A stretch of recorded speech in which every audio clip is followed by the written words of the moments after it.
It's a beautiful evening out here out at Grasslands Regional Park, and I'd like to welcome you all. My name is Sabrina Britt. I'm the volunteer coordinator with Yolo Basin Foundation, and we are the nonprofit organization that provides educational opportunities for our community in the greater Sacramento area about the Yolo Bypass wildlife area. We do all the education surrounding that wildlife area space. And we do have our logo, an image we can share with you that shows you our mission statement right there so that you can see who we are. And if you go to our website, yolobasin.org, that's where you can find out about the other opportunities that we provide. Today, you can see there, we're doing a vernal pool virtual tour out at Grasslands Regional Park. And so you might be wondering, well, why are we out here at Grasslands Regional Park? We provide education on the Yolo Bypass wildlife area, which the causeway on the 80 freeway drives over. Well, we have a partnership with County Parks and Rec, Yolo County Parks and Rec specifically, through a habitat conservation fund. We're working with them on a grant. And so we are providing educational opportunities about Grasslands Regional Park. That is why we are here with this vernal pool virtual tour.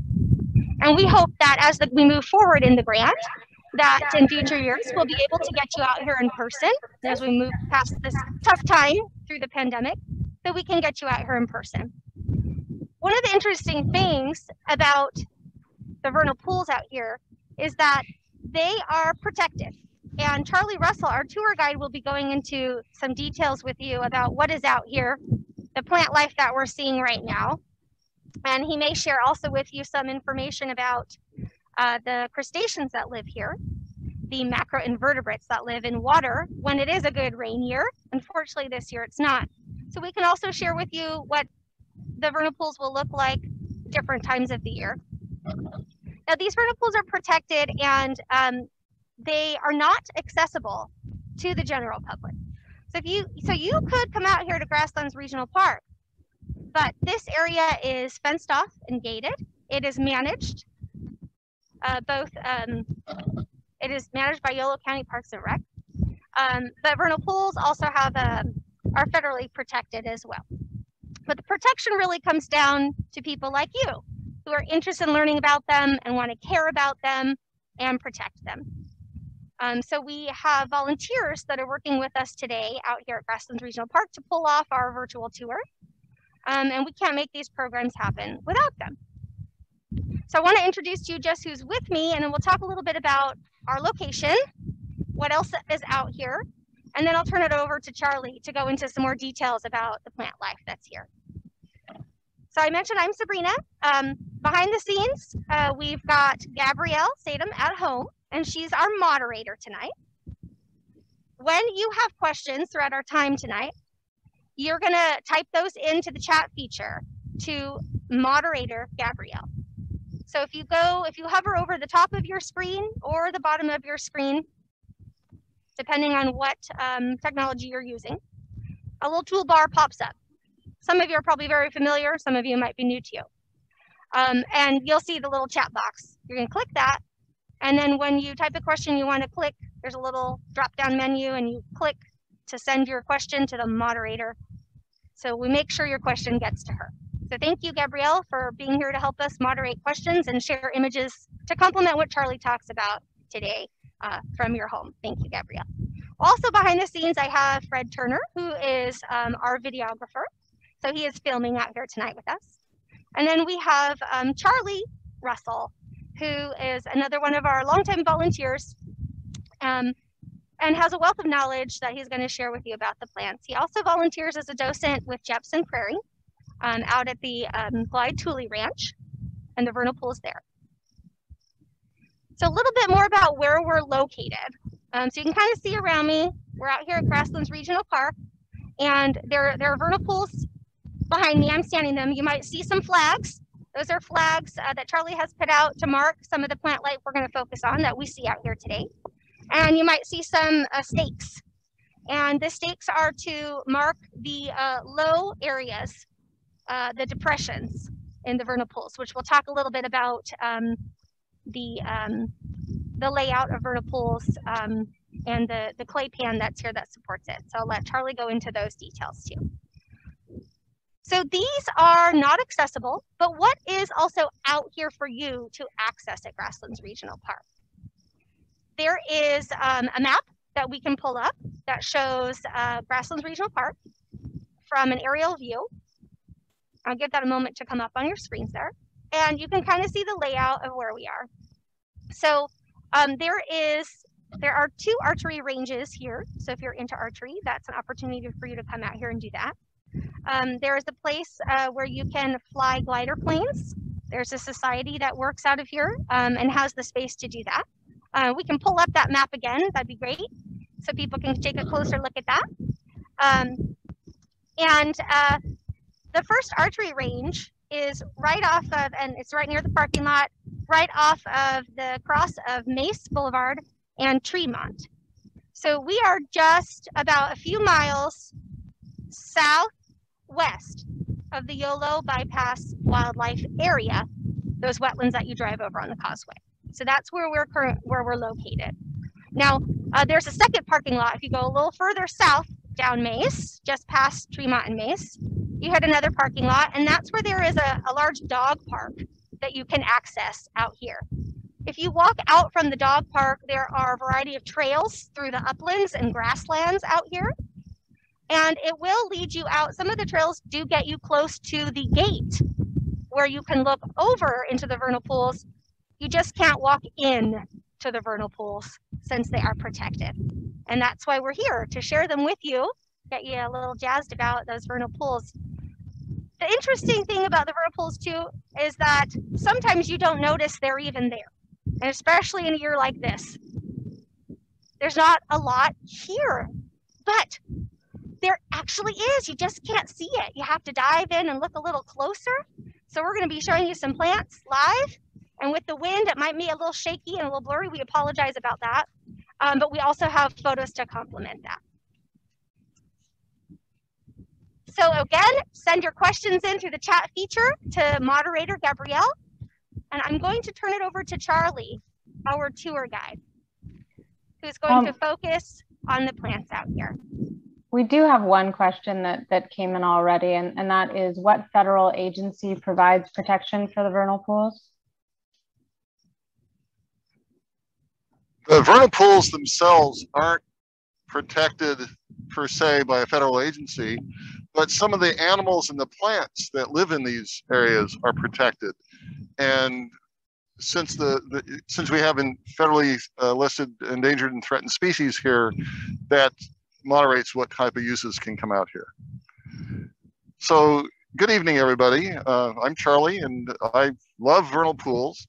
And in fact, it may not look like it, but right now I'm standing in a vernal pool. And the question that comes up very often is, what is a vernal pool? The simplest answer is a vernal pool is a puddle of water that dries up in the summer. And certainly this one has dried up. But if you can pull up the diagram of a vernal pool, a vernal pool occurs in places where you have a Mediterranean climate, which means a relatively mild wet winters and hot dry summers. And you have a impenetrable soil layer of some sort. And out here, what we have is an impenetrable layer of clay particles that washed down from the coast range tens of thousands of years ago. And when it rains out here, there's no spring or there's no river or anything, but when it rains, the water builds up in the low spots as the water saturates the soil that's above that impenetrable layer. The water cannot go down through the layers, so it stays on the top. Wherever there's a high spot, that's going to be above the pool. Wherever there's a low spot, that will be your vernal pool that fills up. That creates some very inhospitable conditions for a lot of the non-native plants that grow on here. And there's some very special plants that can grow in the vernal pools that are adapted to living part of the year when they're submerged and part of the year when it's very, very dry. Now, this particular year, things are drier than usual, so we don't have as many things to show you as we would like to hope, but there are some interesting things here. Now, one of the Charlie, sorry to interrupt you. We have a request. If Charlie can remove his mask, we can do that for you. The rest of us will stay masked. Okay, you're going to allow me to do it? Mask, I'll allow you because we have some people who would like to read your lips. So we can definitely accommodate that request. Okay, is my microphone in a good position? Can you hear me? Okay. We do have wind out here, which is making it a little bit difficult as well. So if the moderator can bring up the winter picture, in the winter, you have rain builds up, and you have standing water where I'm in this low spot, which I'm standing in. There's a picture of what it looks like in the winter. After this, in the springtime, the sun comes out, the water starts to leave. And the only way the water can leave is by evaporation. It cannot soak down through the ground. So the next picture, if you could show us the spring picture. This is a picture of what a vernal pool will look like. You have some very bright colors there, because what happens is that in the winter when it's wet, the non-native plants can't grow, but the native plants, the vernal pool plants, start growing. And as soon as they get exposed to the air, they'll start blooming. They have a head start ahead of the non-native plants. The plants are annuals and very short because there's no sense in growing really tall because things are going to dry out very soon. And they have a very high ratio of flower surface to leaf surface. So you get these very, very bright splashes of color. After that, as things progress, if you can go to the next slide, that's our summer slide. And essentially, even though this is just April, we're in our summer conditions here. We had very little rain this year. These pools may not have even flooded up significantly at all. And so things dry out. We have a few summer plants that will grow in here, some very special summer plants that'll grow in here. The conditions are very alkaline in here, so that makes it very hard. And if we can go back to the camera, Fred, if you can scan across here, if you look around, you can see that there's a light golden area that's very low. That's the bottom of the vernal pool. And you'll see some darker areas that are around it with taller grasses.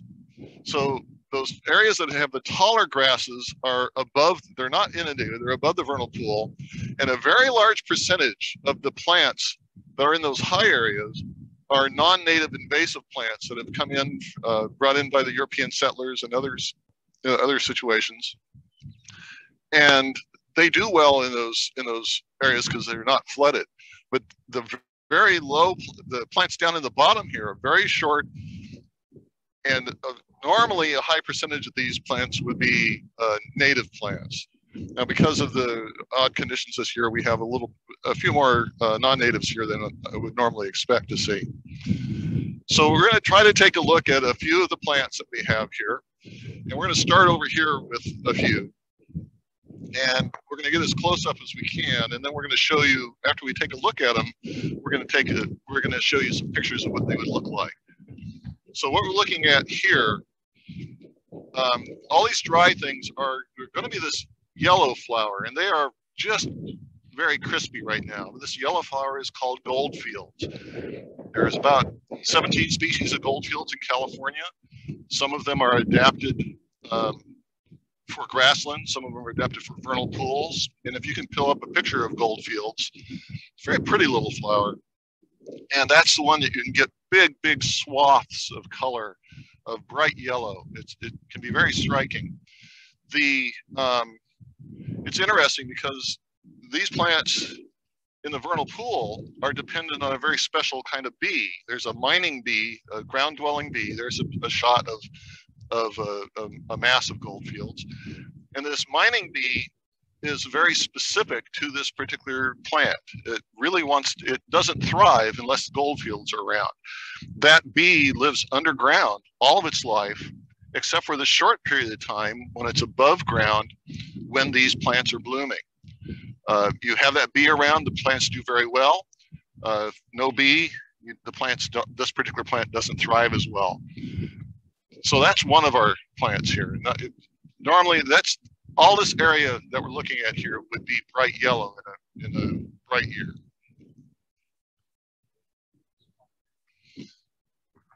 Okay, so now we're going to move over here. We'll see how this, if we can look at this area here. Apologize for a second, we have a little bit of a technical difficulty here. Okay, so see if this shows up. There we go. This little plant here it almost looks like mouse droppings, deer droppings, or out here perhaps sheep droppings, since there's a lot of sheep out here. But it is a special vernal pool plant. This is called woolly marbles, which I think is a very appropriate looking one. It's actually, it's an aster. It's in the aster family, which is very interesting. It doesn't look like it here. There's several species of woolly marbles that grow in the bottom of the vernal pools like this. They like these these exposed areas here. They can tolerate the alkaline conditions. And if the moderator can show us a picture of the woolly marbles, it's a pretty little plant, but it's kind of inconspicuous until you get down there and look at it. And there are some pictures of some a little bit fresher ones than the ones we have out here right now. There's 3 or 4 species of woolly marbles that we can find in vernal pools in California. And that's something I should have mentioned earlier. There's a great picture of some woolly marbles. California is this very special place when it comes to vernal pools. There are vernal pools in the Mediterranean climate areas around the world. Chile, the Mediterranean, of course, South Africa, Australia. California is a hotspot for this. We have something on the order of 300 species of plants that are specific to vernal pools in California. Many of those are found only in California. And we'll move over to this other spot over this way. And the second best is probably Chile. And Chile has probably about maybe 20 species of special vernal pool plants. So California is when we're talking about vernal pools, California is the place to come to study it. So now as we're moving over here, I'm moving up the shoulder a little bit. When we talk about vernal pools, we get really specific on some microclimates. And one is going to be the very low area of the pool bottom where we were before. And then we have the shoulder area. And some people, in fact, will say there's a low shoulder and a high shoulder. And you have totally different plant communities in these areas. And then we have the grasslands further up where things are getting quite thick. So now if we can come down and look at this particular one, this is a very interesting vernal pool plant. It's called Coyote Thistle. It's not a true thistle, but the joke with my wife is that if we're out in the field looking at them, I can always find these because I just have to put my hand down on the ground. Inevitably, I put my hand on one of them. They're very spiky. And it's actually just starting to bloom here. It doesn't look like much, but this little spiky part in here is the flower head is starting to open up just a little bit. Now this is a plant that can start growing underwater, and it has hollow stems, very similar to rice plants. And as the pool floods up, it can start to grow, and it keeps its head above the water and is able to get oxygen down to its roots. So that's one mechanism that vernal pool plants can use to outcompete the non-native plants. So that's Coyote Thistle or Eryngium, and we have a photo of that, a bit of a more robust plant. So that's a slightly different species. There's 3 or 4 species of Coyote Thistle. That's one of the ones that we'll find in this area. Okay, so moving on over here is one that's very, very interesting, but it's a little bit hard to identify exactly which species it is. So this one right here, getting pretty dried up. This is something called Navaricia, whitehead Navaricia. It's starting to go to seed, so it's a little bristly, and it looks pretty pokey here, but it's not as bristly as the thistles. And these are masses of little white flowers in the head. To identify the species, I have to actually get down and look to see how the stamens are attached to the flower head, which I can't really do light and the wind. But if you have a picture of the whitehead Navaricia, there's a close-up picture. Pretty little flowers. So those are really, really tiny. They're like just a millimeter or two apart. You have to get down there and look to see where those stamens are attached. Whether they're attached down at the bottom of the throat of the flower or at the top of the throat, which tells us this. I suspect, although I can't prove right now, that this is a very, very rare subspecies of this particular one, which is pretty much only found in the Solano Yolo area, more or less in this area. Some disagreement about this because it's really hard to tell the subspecies from this side. So here again, we're actually down a little bit down towards the floor of this, some of the pool. Some years that you'll just have carpets of this particular flower out here, and it gets quite pretty. So let's see, where's my other marker? Yes, now's a good time for questions. What questions do we have? Sure. One question is, why does California have so many vernal pool species compared to other places with vernal pools? That gets to be a really long discussion. California is and I'll make this short. Excuse me. California is a diversity hotspot in general for a lot of different plants. And some of that is because geographically it's very isolated from a lot of other areas. We've got the ocean, we've got the desert, we've got the high Sierras, and that's isolated us from a lot of other environments. The fire has a big part to do this. Historically, there's been every environment in California is adapted to fire, and fire clears out a lot of the invasive types of plants. And there are a lot of plants that are unique that have adapted to the type of fire regimes that we have here. There's a long list of particular types of things. We also have been very good about protecting these areas, which on one hand, we're good, and on the other hand, we're not. There's a lot of protection sometimes, but we're not doing enough to protect it. Vernal pools, we believe that of the vernal pool acreage that we're just in the Central Valley of California, we probably only have about 10% remaining of what we had historically. So there's a lot of pressure on our native environments here. One of and of that 10% that's remaining, less than half of that is in any sort of really protected area, like a wildlife area or a conservancy or something. A lot of the wetland, a lot of the vernal pool wetland areas are on private property and aren't protected necessarily. So, but yeah, California is an interesting spot. Just about anywhere we look, we find some interesting plants. So, we're going to move over to this here, and I'm going to talk a little bit about some non-native plants, because these are plants that you'll see when you come out here in many places in California, just to give you an idea of what some of the things we see.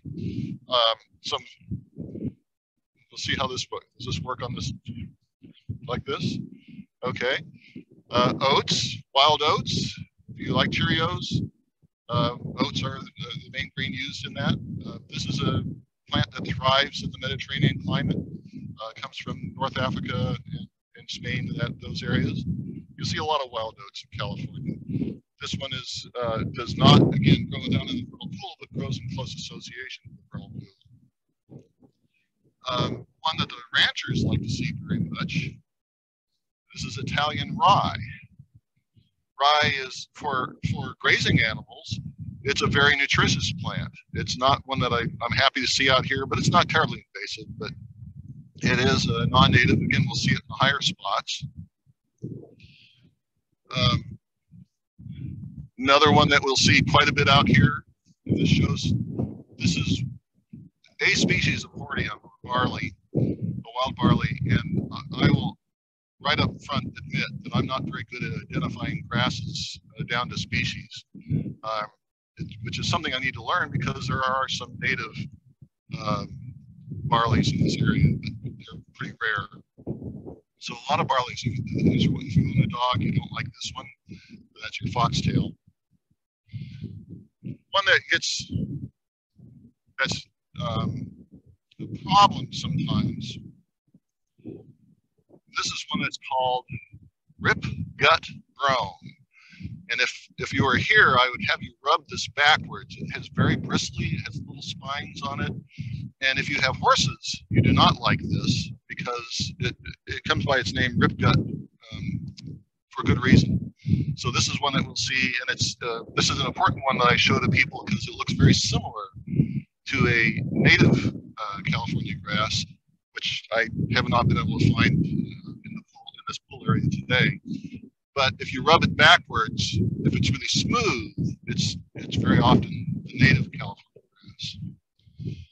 Now, one plant that I'm seeing a lot of in California right now is this one, big fields of this. And this is a vetch, it's called winter vetch, Vicia villosa, pretty plant, and you get a lot of it. It can be very, very attractive. I get in trouble with some people sometimes because, I'll look at it and say, oh, how terrible it is. And people say, but yeah, but it's really beautiful. This is in the pea family. And one of the reasons we don't like this for vernal pools is that vernal pool plants and many California plants are adapted to growing in places where the soil is very poor, it's not very nutritious. This, since it's a pea family plant, is a nitrogen fixer. So this is taking nitrogen out of the air and sequestering it in the ground. That improves the ground.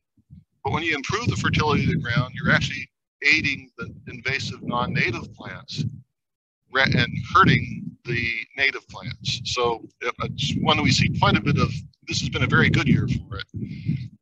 I'm not happy to see it. Ranchers like it because it's nutritious. You'll see that this was actually probably brought in on purpose because it's used as a cover crop in orchards, or used to be used as cover crops in orchards to help improve the soil.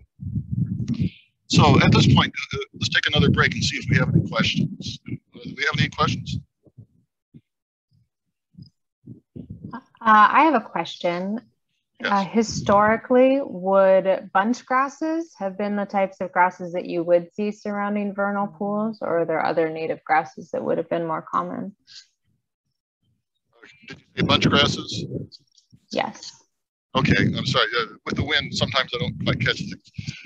California, our California official state grass is a bunch grass, purple needle grass, which actually does exist out here. If you walk through some of the walkways in Grasslands Park, you may see that there. Bunch grasses were very common. It used to be thought that the Central Valley was a large bunch grass prairie. And bunch grasses are perennial grasses, and as you might expect, they kind of grow in clumps or bunches. The current thought, though, is that the Central Valley probably wasn't as much of a bunch grass grassland area. Those were more in the foothills. The Central Valley was acres and acres of these low-growing plants like the goldfields and things like this. If you read John Muir, when his writings about walking from Salinas up to the Sierras, he talks about wading through mile after mile after mile of golden flowers. And a lot of this were the vernal pool and similar grassland plants that we see, rather than the bunch grasses. But there are a lot of bunch grasses. There is a number of other types of grasses that we'll find in vernal pools, but we don't see a lot of those particular grasses in this vernal pool. This particular vernal pool is very, very shallow. We're out in the Central Valley. We're in the floodplain close to the Yola Basin. Excuse me, close to the Yola bypass. The difference in height between the low spot and the high spot is really just a foot and a half, and that's very, very shallow. Not enough for a lot of the vernal pool grasses that like to grow in deeper water. If you go 15 miles further west to Jepson Prairie, there's a bigger difference between the high spots and the low spots there because you're closer to the foothills and the alluvial fan from the foothills. There we start to see more native grasses growing in the vernal pool areas. Out here where it's really flat, it's hard to find a lot of the native grasses. So another thing that we want to talk about, I've talked about some of the vernal pool plants that we have here, and we may come back to that. There's also some very interesting and federally endangered crustaceans that live here. And if one of the ones we have are fairy shrimp. So if the moderator can put up a picture of a fairy shrimp. A fairy shrimp will be, half an inch to an inch long at the most, depending on the species. There are some species in California that get a little bit bigger. And fairy shrimp are very interesting. They are very well adapted to vernal pools. Now, if you think about it, fairy shrimp, things like this, they've evolved in environments where there aren't any fish. Vernal pools don't have fish because they're dry for a large part of the year through the summer. No fish, crustaceans tend to do very well. These shrimp are very well adapted to the conditions where they dry out in the summer. They drop eggs, which we call cysts, which are they're like eggs. They have a little bit of a protein coating, and when they drop their cysts to the bottom of the pool dries up. The next year, when the right conditions come, when the pool floods, when the temperatures are right, a large number of those cysts will hatch into another generation of fairy shrimp. Now, to give you some idea of how hardy they are, scientists have taken some species of these fairy shrimp cysts, put them in a Bunsen burner, and they are still viable when you put them in the proper conditions. Some of them dip them in liquid nitrogen, and if you reconstitute them and put them in the proper conditions, they're still viable and they'll hatch a new brood. The Biostack 2 experiment for Apollo 11 had some fairy shrimp cysts they put on the outside of the space capsule as it went around the moon and came back, exposed to the cosmic rays and everything. Those still are viable and still hatch. So there's some indication that these cysts can last 100 years, maybe 1,000 years in the right conditions. And then when you put them in a vernal pool, when things flood up, they're still viable. So these are animals that are very well adapted to that. We have Brachynechtida lynchii, which is, I believe, federally endangered species. Now, if the moderator can put the tadpole shrimp.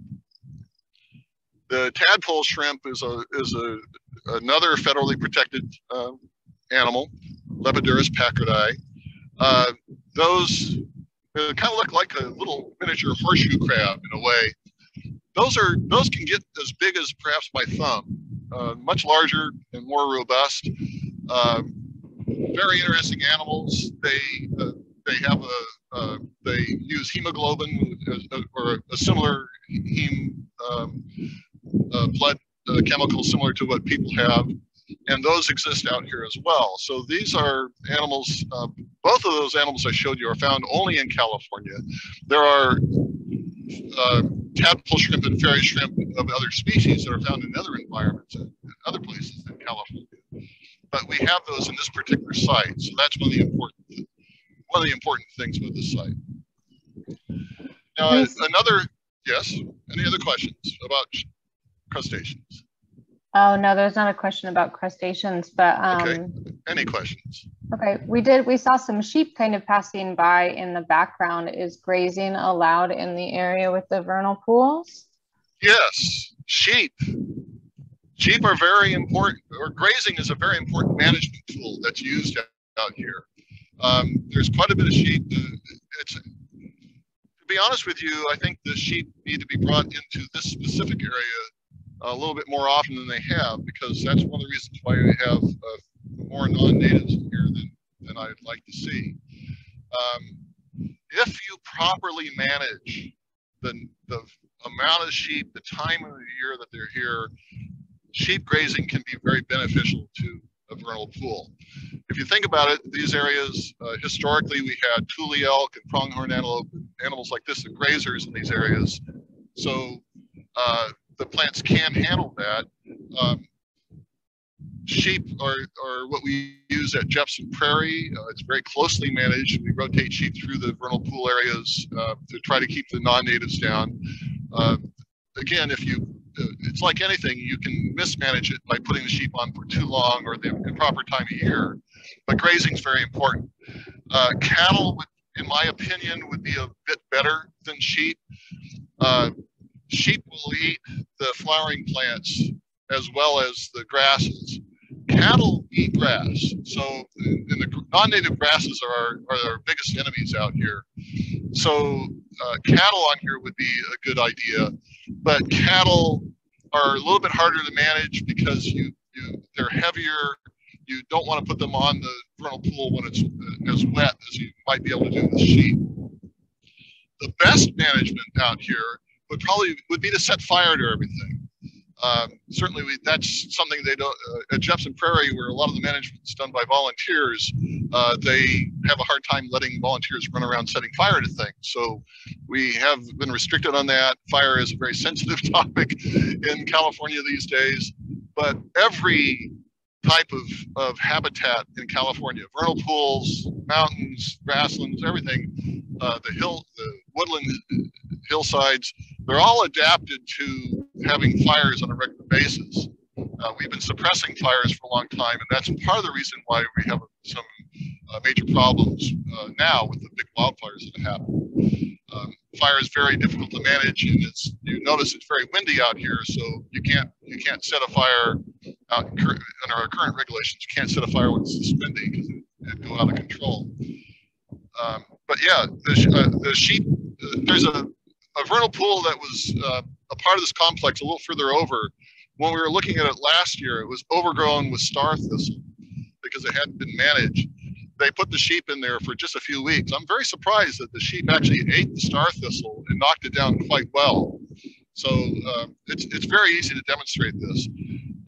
There's an area at Jepson Prairie where we put a fence around a part of the pasture, and that fence has been in place probably at least 15 years that I know of, maybe longer. If you look inside the fence, there's no grazing. 99% of the plants are non-natives. If you look at the area around outside where the sheep have been grazing, much higher percentage of native plants. Depends on which pasture it is. Some of the pastures, I'd say 65 to 75% of the plants are native plants. And then again, in the vernal pools, it's a much higher percentage. So let's see, what else do we have to look at? There's a question here. Yes, I'll take a question. Are there any bird species that love the vernal pools or use them? There aren't species that are specific to vernal pools for birds. Certainly I see a lot of birds in the vernal pool areas at different times of the year.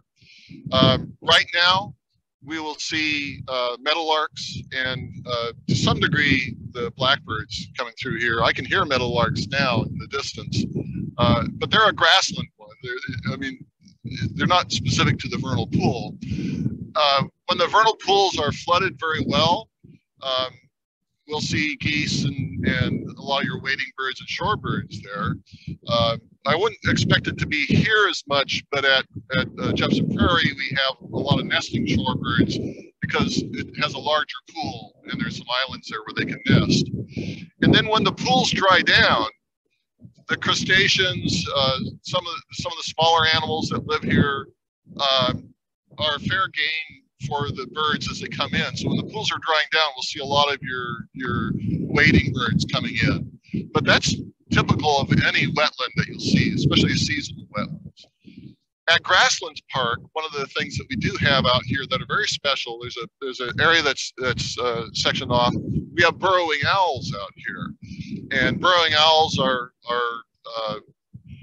a very special species. They live in the burrows of the ground squirrels that are out here, and it's fun to see them. I'm not sure if they're very visible I don't think they're in the public area here, but there are some public areas near Davis where you can see them sometimes. And when you get days like this, you can see them just doing short hops. The babies are learning how to fly, and you see them hop just a foot off the ground and kind of hover when you get these nice delta breezes like we have today. I had a question that came in to me, Charlie. Do we graze in the vernal pools, and does it disturb the vernal pools? Again, it's all down to timing. I would have no trouble at all with grazing being in here right now when it's dry and hard. The plants have pretty much gone to seed, they've dropped their seed. The problem is that there's not a lot of browse in here for the sheep. But this would be a great time to have them in here. The only time I don't want to have them, any of the grazing in here, is if it's wet. If there's standing water, I like to avoid that because they tend to stir up the water. They put holes, especially if it's cattle. They'll put potholes in the surface. And that's the time when the vernal pool plants, when it's wet and just as it's starting to dry out, when those vernal pool plants are setting seed. Again, the majority of our vernal pool plants, not all of them, the majority of our vernal pool plants are short-lived annuals. So they're going to come up, set their flower, set their seed, drop their seeds really quickly. And they don't have fancy seed dispersal mechanisms for the most part. They're not going to be exploding or setting their seeds off into the wind because they live in a very special environment and they're already in the right place. So they just drop their seed right where they are. Once things dry out a little bit, bring the sheep in. If you have sometimes we have a target plant that we're trying to catch. There's a grass that I don't see here right now, but there's a grass called Medusa Head that we have in certain vernal pool areas, which again is a Mediterranean invasive grass. And that one, the timing's really critical because the sheep don't like to eat it when it's dry because it's very, very bristly, but they'll eat it when it's green. And it doesn't stay green for a long time. So that's why management of these areas is a major issue. You have to put a lot of effort into managing it properly. But I am a firm believer in grazing management for these sites.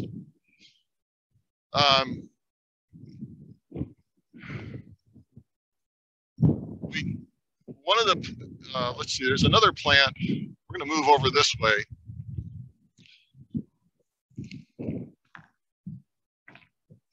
We'll go ahead and let's use this one here. So here's a plant that I didn't expect to see this time of year. I'm not sure which species it is. This is a spikeweed. You might imagine from that name that it is pretty bristly and spiky, Centromatia. I don't know which species it is because I need to have some flowers to see it. It's very oily and bristly. And this is interesting because this is one of the ones that we wouldn't normally see until summer. I don't expect to see this until June. And here it is growing very well. There's actually quite a bit of it in here. And that's another interesting thing about vernal pools is that even though they dry up in the summer, we have a whole range of plants that come in the summer in these really harsh conditions that are able to tolerate both the very alkaline soil and the very dry conditions. And if the moderator can pull up, we have Calusa grass and Solano grass. And either one of those you can pull up. And these are a grass. I can't show you those there because they don't grow in this particular vernal pool and we wouldn't see them at this time of year. But they start growing underwater. And there is a picture of one of them, of Calusa grass. Neostaphia. Now, the person that taught me a lot about vernal pools says that if you squeeze that flower head there, that bristly plant, and then lick your fingers, it tastes like a cross between battery acid and tobacco juice. To which my question is, how do you know what battery acid and tobacco juice tastes like? But it's a pretty noxious plant, so the sheep won't eat it, the grazers don't eat it. But it starts growing when the pools are flooded normally, but it doesn't get to the stage that you see in this picture until the summer. Now, if you can show there, we also have Solano grass. If you have a picture of Solano grass, and Solano grass looks very similar to that. Solano grass is interesting because that was a plant that was originally discovered at Jepson Prairie. Again, a bristly, dry, you can see it's in a very dry place. That picture was taken probably in August. So there it is in all its glory in August. Totally dry. The soil surface temperature is probably 140 degrees and the plant's flourishing. Discovered originally at Jepson Prairie. It is a federally endangered plant. The botanists were so excited about this new species that they collected it to send specimens to herbariums around the world. And it got to a point where they actually collected it so much that they couldn't find any more of them. So it was essentially collected out of existence, and which is a sad story. And I get in trouble with some of the botanists when I talk about that one. My wife is a volunteer at a herbarium, so she's not thrilled with that story. But that ties in with Grasslands very well, because not too long ago, I'm not sure if this is 10 or 20 years ago, I'm not sure exactly the time frame on this, some of that particular plant was discovered on a portion of the Grasslands Park area here in some of the vernal pools. So it was rediscovered here, and then subsequently rediscovered at a place called Wilcox Ranch, which is in Solano County. Very small populations of these. So what they have been doing is they're collecting seed from the populations on the property here and taking that and reintroducing it back to the original site where it was discovered at Jepson Prairie. And we do surveys of these plants each summer. So you can imagine, it's a nice typical summer day in the Central Valley here. And there's a bunch of people out there crawling on their hands and knees, counting these grasses across this alkali flat. So if someone's interested in helping with that, I'm very willing to give up my part of that one. But there's a lot of interesting things that go on here. So that's one of the illustrations of why this is such a Grasslands Park is a very interesting and unique place, because we have very special species here that are found in very few other places. And we're actually using this to spread the plant, to reintroduce it back to some other areas. Of the plants that we've looked at today, can you tell me which ones of those are federally or state protected? None of the plants that I've shown you in real life, on video, are protected. The federally endangered and federally threatened plants are on a portion of the property that we're not allowed to go in at this time. Those plants are also, those are the summer plants, the plants that would grow much later in the summer, so we won't see them out here at this time of year, although this year, who knows. And the same thing, the crustaceans, we won't see those because the crustaceans would only be showing up if we had water here. And the problem there is we have to have a special license to be able to collect those to show them. If you go to Jepson Prairie for one of the tours that are held there, we do have a permit to show crustaceans there. But this year, no tours because the pools never flooded up and there's no crustaceans. So here's another plant that we'll have a little bit of a hard time seeing this one. Okay, so looks like a nice dry, it looks like a dandelion, sort of. And the heads are kind of blown out here. So this is something called blowwives. And if you can show us a picture of the blowwives, we have two pictures of it. one that shows it when it's blooming and one that shows it. So there, this is what the plant would look like when it's green. That's as big as it opens up. It doesn't open up like a big daisy type one, although it is an Asteraceae. And then if you can show us the next picture, that head goes to seed, and that's the blue-eyed. Look like a very robust dandelion, much thicker. And what that brings to mind is that, you know, when we have plants, we have two types of names for them. We have a scientific name. This is called Acaricina mollis, if I have the name right. And we have a common name, blowwives. And the story I'm told by a university professor long ago is that there were two types of people that were assigning names to, common names to plants. In the days, in the 1700s, 1800s, when botany was really getting going, two types of people assigning names of plants. You had either priests or farmers. So if you have a plant like a plant that's called, you know, Farewell to Spring or Pink Breath of Heaven, you can imagine what type of person is assigning that name. We also have plants out here, blowwives, blue dicks, turkey tangle fog fruit, which is probably my favorite name, common name for a plant. You can imagine what type of person is doing that. So with that, are there any last questions? If anybody has additional questions, you can go ahead and put them in the chat now.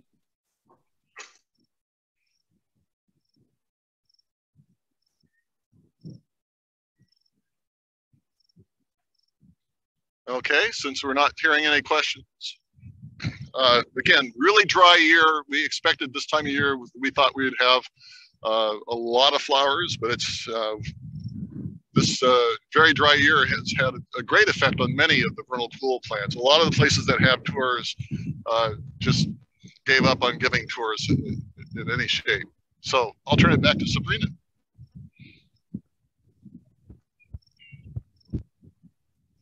Thank you all so much for joining us tonight.